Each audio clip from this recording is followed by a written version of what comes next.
ज़बूर number 32। मुबारक है वो जिसकी खता बख्शी गई और जिसका गुनाह ढांका गया। मुबारक है वो आदमी जिसकी बदकारी को खुदावंद हिसाब में नहीं लाता और जिसके दिल में मकर नहीं। जब मैं खामोश रहा तो दिन भर के कहराने से मेरी हड्डियां गुल गईं, क्योंकि तेरा हाथ दिन रात मुझ पर भारी था। मेरी तरावत गर्मियों के खुश्की से बदल गई।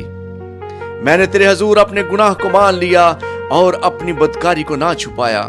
मैंने कहा, मैं खुदावंद के हजूर अपनी खताओं का इकरार करूंगा और तूने मेरे गुनाह की बदी को मुआफ किया। इसलिए हर दीनदार तुझसे ऐसे वक्त में दुआ करे जब तू मिल सकता है। यकीनन जब सलाब आए तो उस तक नहीं पहुंचेगा। तू मेरे छुपने की जगह है। तू मुझे दुख से बचाए रखेगा। तू मुझे रहाई के नगमों से घेर लेगा। मैं तुझे तालीम दूंगा और जिस राह पर तुझे चलना होगा तुझे बताऊंगा। मैं तुझे सलाह दूंगा। मेरी नजर तुझ पर होगी।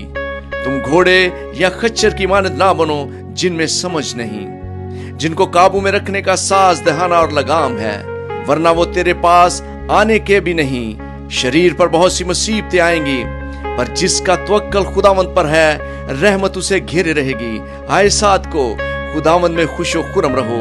आए राज दिलो खुशी से ललकारो। आमीन।